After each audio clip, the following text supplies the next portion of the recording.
अस्सलाम वालेकुम वरहमतुल्लाहि वबरकातुहू। उम्मीद करती हूँ कि आप सब खैरियत से होंगे। तो मैं आपसे शेयर करना चाह रही थी कि आज शाप से शागिर्द आया तो वो कहता है कि इस तरह नींबू पानी या फिर कच्ची लस्सी बना के दें, उस्ताद कह रहे। तो मैंने कहा क्यों, तो कहते हैं कि बीपी हाई है। मुझे फ़ौरन से याद आया कि मैंने आप लोगों से आधी वीडियो शेयर की थी, तो आधी मैंने कहा था बाद में शेयर करूँगी। तो तब मुझे याद आया तो मैं बागी छत पे गई और फिर उठा के लाया मैंने वही जो नींबू का रस निकाल के मैंने रखा था धूप में बीपी की टैबलेट बनाने के लिए। तो मैंने फ़ौरन से एक टैबलेट हाथ से ही बनाई तो उसे दे दी, बना के पानी का गिलास रख के उसे भेजा ऊपर। तो पता है ये नींबू जो होते हैं वो बहुत खट्टे होते हैं, बहुत ज़्यादा, तो इसलिए इसे चीनी के साथ बनाना चाहिए हमेशा। चीनी के साथ या ग्लूकोज़ के साथ आप उनका बना लें पाउडर।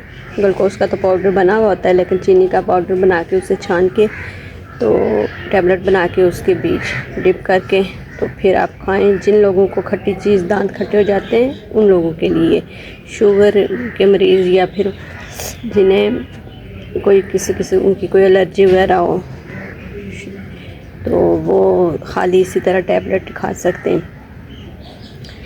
तो मैंने फिर मंगवा के बनाया। पहले मैंने सोचा कि हाथ से बनाती हूँ, तो हाथ से मैंने बनाई तो वो सही तरह से नहीं बन रही थी क्योंकि बार बार चिपक रही थी। चिपचिपा होता है ये बहुत ज़्यादा इसका पल्प, आपको पता है कि खट्टी चीज़ कितनी चिपचिपी होती है। तो फिर मैंने अंदर से निकाले फ्रेम। इस फ्रेम को अक्सर मैं ड्रिंक्स बनाती हूँ जेली वाली, उसमें यूज़ करती हूँ। तो मैंने कहा आज टैबलेट के लिए भी यूज़ करती हूँ। तो इसमें थोड़ी सी बड़े साइज़ की होगी, लेकिन जब आप खाएं तो आप कोशिश करें कि इसे आधा करके काट के खाएं। मैं तो आधा ही करती हूँ। फिर उस फ्रेम के बीच मैंने इसे ऐड किया और 2-3 मिनट के लिए फ्रिज में रखा। फिर जब ये सही तरह से जम के तैयार होगी तो मैंने निकाल के तो एक बोतल में, कांच के जार में मैंने इसे डाल दिया। तो इसके जार में इसका ये है कि इस तरह ये सेफ़ रहती है, एयर टाइट है ये, इसमें हवा नहीं जाती।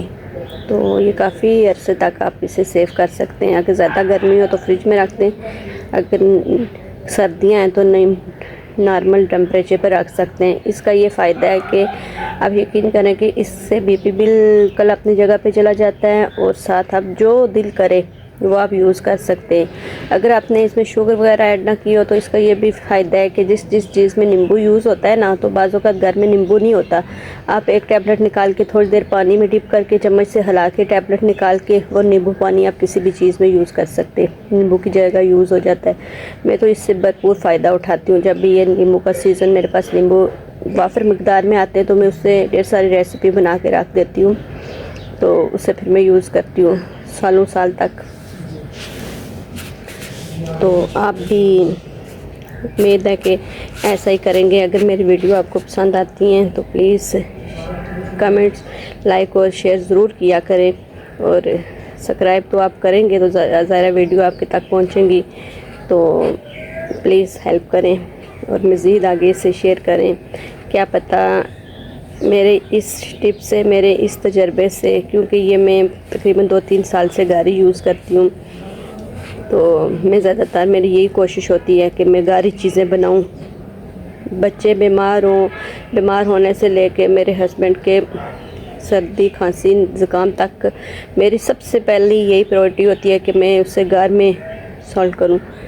घर की हर्बल की चीज़ें बना के देती हूँ। जब बहुत ज़्यादा हद से ज़्यादा कोई चीज़ बढ़ जाए तो फिर डॉक्टर के पास जाते हैं। वैसे डॉक्टर से ज़्यादातर आप इतना भी करें।